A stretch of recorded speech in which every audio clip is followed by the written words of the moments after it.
Everybody, what's going on? Thanks for tuning in to another video of One Tool a Week. Guys, if you're new to the channel, we take a look at tools every week. So if you love tools, go ahead and hit that subscribe button.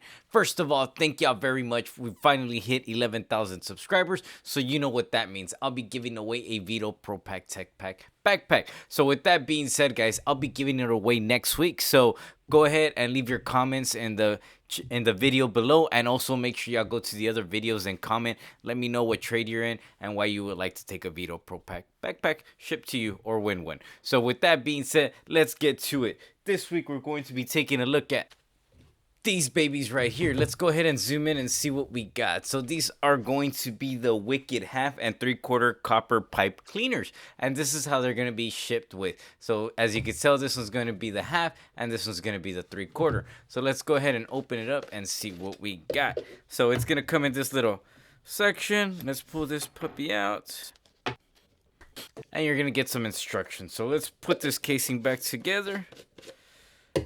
And this is actually going to be the main piece right here. Now, this piece is going to be the actual tool. This is going to be the Wicked copper pipe cleaner. Now, you're going to see some threads back here, but in here, you're going to have some brushes in case you want to clean some pipe. So you're going to be able to throw it inside. And of course, this is 1/2 inch. And if you want to do it by hand, you're able to just twist it. And then once you pull it out, you can see that the copper is going to be clean. This is going to be very, very handy that it's going to come with if you're running a lot of copper, if you're pressing, soldering, anything like that. It's going to clean it. Also, if there's a bunch of old copper patina sediment buildup, this is going to work great. Now, the cool feature about it is that it's going to come with this little adapter. Now, this little adapter is going to screw onto the aluminum body.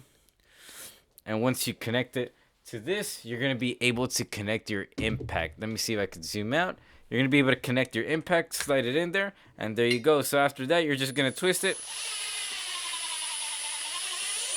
clean it, and you're going to have some clean copper as well. So let's go ahead and pull it to the other side.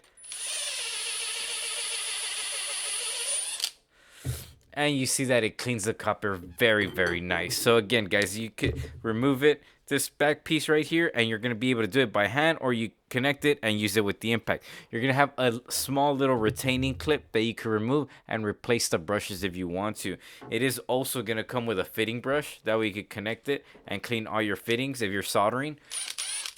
That's very, very nice to have. So the main thing that I wanted is because I'm out doing service calls or doing service work, you're going to be needing to clean the copper pipe. Most of the times the copper is going to be old, brittle, corroded, anything like that. And if you want to attach a new piece, you're going to need that. So for example, you're going to go ahead and connect this right here. It's some old copper pipe that I ended up taking off. Pro pressing T. So you're just going to connect it.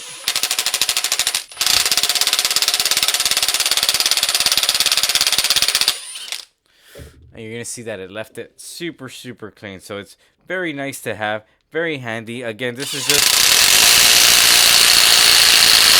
that's just the impact that I'm running. If you have your drill, it won't be impacting on that. So let's see over here. And there you're gonna have it. So again, quick connections. If you're brazing, soldering, anything like that, or you just want to clean the copper, this is very nice to have. Now this is the 1/2 and the 3/4. The 1/2 inch is going to sell for $43.90. The 3/4 is going to sell for $47.90, and they also have a 1 inch that is going to sell for $54.90. Let me know what you think in the comments below. And as always, thanks for watching One Tool a Week, guys.